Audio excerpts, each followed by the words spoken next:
دیکھیے میں آپ کو مثال کے طور پہ جو میرا حلقہ تھا لاہور کا NA-128 وہ دکھاؤں گا، اس سے آپ کو بالکل بات واضح ہو جائے گی کہ کیا گیا ہے. اگر ورک صاحب آپ کو چلا دیں جو میں نے آپ کو بھیجی تھی سلائیڈز، اس پہ اگر آ جائیں. جی دیکھیے کچھ تو ہم نے یہ رکھ دیے جو کل انہوں نے فارم 45 اپلوڈ کیے ہیں الیکشن کمیشن نے.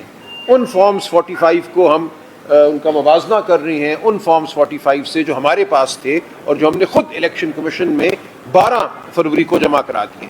یعنی کہ 443 پولنگ اسٹیشن ہے، ان کا ریکارڈ اتنی تفصیل سے کوئی شخص 2 دنوں میں بنا کر فائل نہیں کر سکتا. جو ہمیں ملے فارم اپنے پولنگ ایجنٹ سے وہی ہم نے ہو بہو جمع کرا دیے الیکشن کمیشن میں. اور الیکشن کمیشن کو ہم نے یہ کہا کہ اب آپ منگوائیے اپنے ریٹرننگ افسر صاحب سے وہ فارم 45 جس کی بنیاد پہ انہوں نے نتیجہ مرتب کیا ہے. وہ تو نہیں منگوائے الیکشن کمیشن نے، لیکن بہرحال کل ان کو اپلوڈ کیا. جب ان کو اپلوڈ کیا تو جو صورت سامنے آئی وہ میں آپ کے سامنے رکھنا چاہ رہا تھا. سلائیڈ چلی نہیں چلی؟ یہ صرف مثال کے طور پہ 3-4 اگر ہم فارم 45 دیکھیں تو اس سے بات واضح ہو جاتی ہے کہ انہوں نے کیا فارمولا استعمال کیا. اور یہ تو فرسٹ جنریشن بھی نہیں، یہ تو بالکل ہی بچگانہ قسم کی حرکت کی انہوں نے کہ جہاں 1 ہے اس کو 7 بنا دیا یا اس کو 9 بنا دیا. اور اس کا نتیجہ یہ ہوا، جب یہ آئیں گے تو آپ دیکھ لیں گے کہ ہم نے فارم 48 بھی جو الیکشن کمیشن نے کل شائع کیا اپنی ویب سائٹ پہ، فارم 48 یہ ہوتے ہیں ہر پولنگ اسٹیشن کا جو نتیجہ ہے وہ اس کے اندر لکھا ہوا ہوتا ہے ہر پولنگ اسٹیشن کا.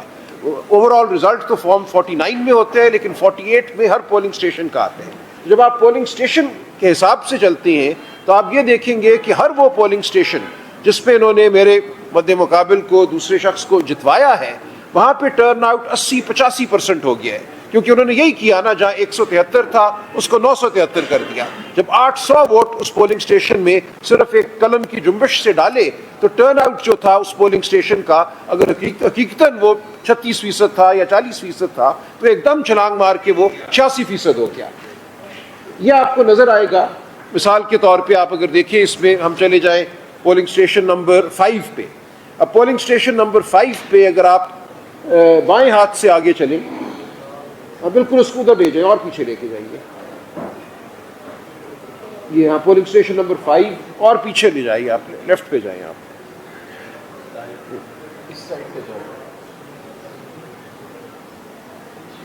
ایک منٹ، یہ آپ کچھ اور کر رہی ہیں، چلے اس کو چھوڑ دیجیے، یہ کوئی اور چیز ہے وہ نہیں ہے. لیکن پولنگ اسٹیشن نمبر 5 جو ہے مثال کے طور پہ آپ کے سامنے ہے، اس کا جو حقیقتاً ٹرن آؤٹ ہے ہمارے پاس ان فارم 45 میں جو ہم نے فائل کیے الیکشن کمیشن میں وہ تھا 38%. اس میں میرے ووٹ تھے 357، دوسرے شخص کے ووٹ تھے 123.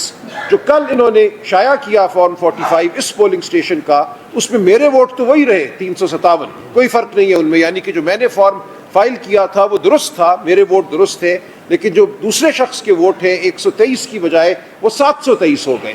ایک کے اوپر ایک لگا دیا انہوں نے 7 کا ایک جو ٹھنڈرا، اور اس کی وجہ سے جو ٹرن آؤٹ تھا وہ 38% سے بڑھ کر 86% ہو گیا. اچھا، اسی عمارت میں یہ ایک اسکول کے اندر ایک پولنگ اسٹیشن ہے. آپ کے علم میں ہوگا کہ ایک ہی عمارت میں کئی دفعہ 3-4 پولنگ اسٹیشن ہوتی ہیں، ایک فلور پہ دوسرا اس کے ساتھ. اسی عمارت میں جو پولنگ اسٹیشن ہے اس پولنگ اسٹیشن کا ٹرن آؤٹ 86% ہو گیا. اس عمارت میں باقی پولنگ اسٹیشن جو ہے ان کا ٹرن آؤٹ وہی 40%، 38% رہا. تو کوئی اس کی منطق نہیں آتی سمجھ کہ ایک ہی علاقے میں ایک ہی پولنگ اسٹیشن جو ایک بلڈنگ میں ہے، اس بلڈنگ کے اندر 2-3 پولنگ اسٹیشنز کے ریزلٹس جو ہیں ان میں اتنا فرق ہو کہ کہاں 38% اور کہاں 86%. اور نظر یہی آ رہا ہے کہ جب آپ نے 1 کو 7 کیا، 600 ووٹ بڑھائے تو ٹرن آؤٹ جو تھا 38% سے وہ 86% ہو گیا. اب یہ جو فارم 48 ہے جو ہم نے یہاں لگایا ہے، یہ ویب سائٹ پہ موجود ہے الیکشن کمیشن کی. میں چاہوں گا آپ سب اس کو ڈاؤن لوڈ کر کے اس کو پڑھیں، دیکھیں تو بالکل بات واضح ہو جاتی ہے کہ کتنے بونڈے طریقے سے رگنگ کی گئی ہے. رگنگ صرف یہ ہوئی کہ جہاں 44 تھا اس کو 444 کر دیا، جہاں 88 تھا اس کو 688 کر دیا. یہ polling station after polling station after polling station آپ کو یہ نظر آئے گا. اور اس کا نتیجہ یہ ہو رہا ہے کہ ایک پولنگ اسٹیشن پہ جہاں رزلٹ درست رکھا گیا وہاں ٹرن آؤٹ 40% ہے، جہاں رزلٹ کو خراب کیا گیا، ٹیمپر کیا گیا، وہاں ٹرن آؤٹ جو ہے وہ 80-86% ہو گیا. یہ بڑی آسان سادہ بات ہے، یہ کسی کو بھی میں سمجھتا ہوں سمجھنے میں مشکل پیش نہیں آنی چاہیے. اور جو کل رزلٹ شائع کیا ہے الیکشن کمیشن نے، یہ میں سمجھتا ہوں پاکستان کی تاریخ کا ایک بہت ہی اہم لمحہ ہے۔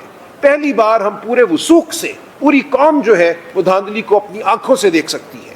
اب جو بھی ہوگا ٹرائیبیونل ہم جائیں گے، وہاں پہ 2 ٹرائیبیونل پورے پنجاب کے لیے بنائے ہیں، جہاں 300 صوبائی نشستیں ہیں، 140 قومی اسمبلی کی نشستیں ہیں، تو ظاہر ہے کہ 2 جج صاحبان جو ہیں وہ 20 سال ان مقدمات کا فیصلہ نہیں کر سکیں گے۔ ہماری استدعا ہوگی، ہم ڈیمانڈ کریں گے کہ نمبر آف الیکشن ٹرائیبیونلز میں اضافہ کیا جائے ہر جگہ، اور خاص طور سے پنجاب جو کہ ایک بہت ہی بڑا صوبہ ہے۔